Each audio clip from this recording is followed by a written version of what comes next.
Hi friends, it's Lee again, back with another video on my 11th day of being sober. Feels so good, and yeah, I feel much better than the first few days. I don't even think about it. Yeah, feels much better. I've got a lot of help, thank God, to a lot of people around me. Then yesterday I've been to the GA, Gamblers Anonymous, here in Malta, and I felt so good to go there. Much better than any other time that I went there. I felt like the prodigal son. They welcomed me. They gave me a lot of room to speak. Um, yeah, sometimes we just try to change things the way we want it, but it is how it is.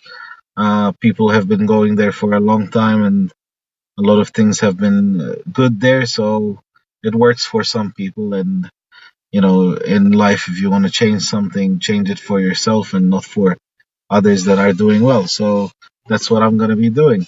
Um, yeah, I'm just going to talk today about something that we even talked about in our GA. First of all, they mentioned something that really makes sense, and I've been thinking about it a lot today. Sometimes we try to fix the problem, and you actually have two problems. One of them is stopping gambling, your gambling addiction, and the other one, most of us, of course, we have the debt problem. And the question that I was asked yesterday was, what do you want? Are you here to change, to stop your addiction, or to fix your addiction, or help yourself from not gambling anymore? Or do you just want to clear your debts? And if someone comes up to you and gives you the full amount of what you owe today, would you take it? And I think the answer would be no. Now that I'm sober and now that I am thinking straight, I think I won't take it. It would be good, but I won't take it. It would be an easy way out, and in this addiction, easy way out is the worst thing that you can get. So I wouldn't accept it. I would rather fix the problem myself at a step at a time, day at a time, rather than having a quick fix. Um, Something else that, so yeah, before I go on to the next topic, that's my answer. I would want to quit my addiction rather than pay off my debts. I do want to pay off my debts, but my addiction is more important at this stage, because without it, the debts will keep increasing. So that's my point. The second thing that we talked about, and it really made me think a lot, is how low do we go? How low does a gambler go? The things that we do to ourselves, the things that we do for that addiction is incredible. I remember I had a pair of glasses that I bought back when I lived in Australia, um, that I had for over 8 years, I think. Um, and I never changed them, and they broke in so many different places. I had scratches on them. They looked disgusting, and I kept on saying, "Oh, I can't afford it. I can't afford to change my glasses." In reality, I did afford it, and I just chose not to. So yeah, this year I decided, I gifted myself a new pair of glasses. I'm happy with them, and I actually got two. I felt so good about it that I bought two. Um, but my main point is, we do certain things that is a joke.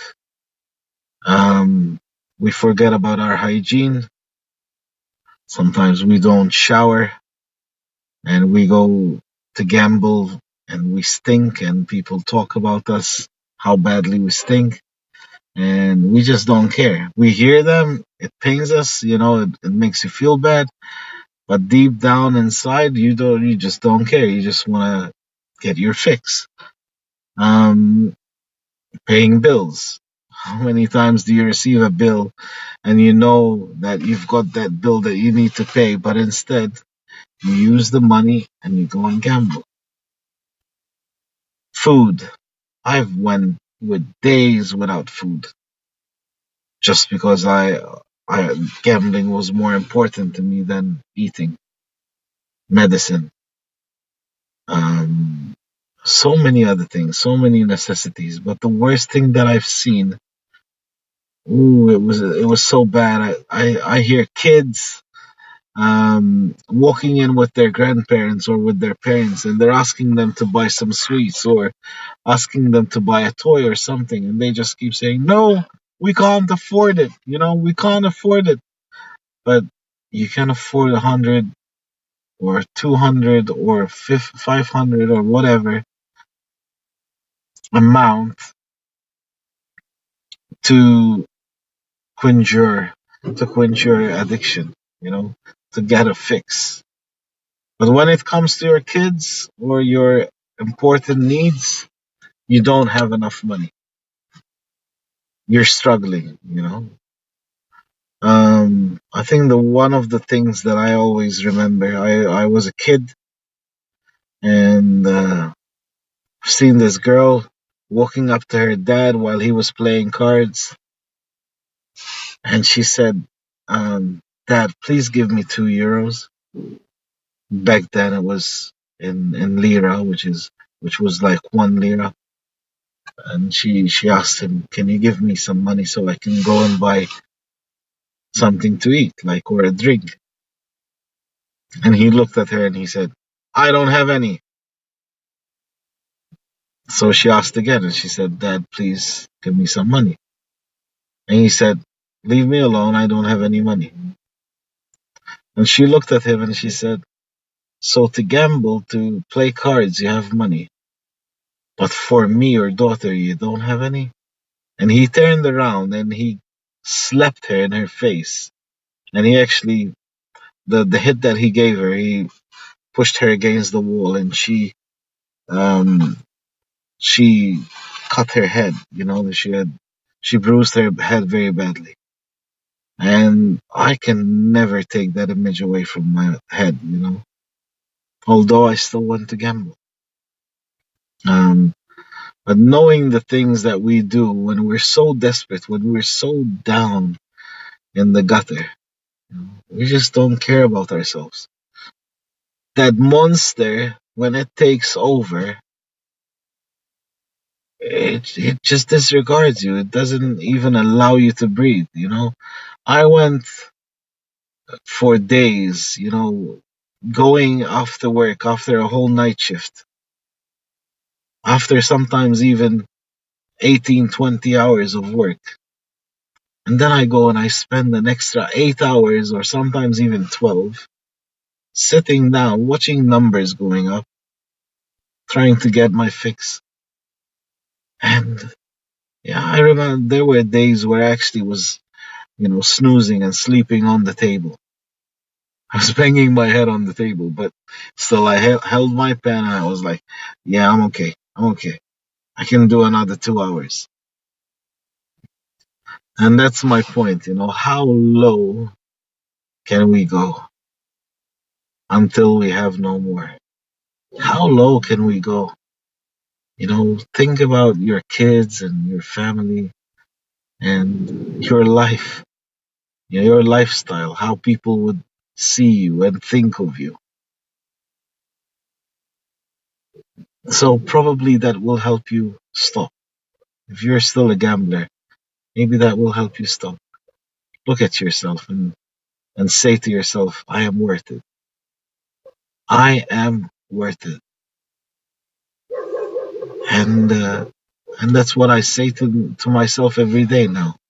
I look in the mirror and I go like, I am worth it. I don't want to do that anymore. I'm a new man. I want a new life.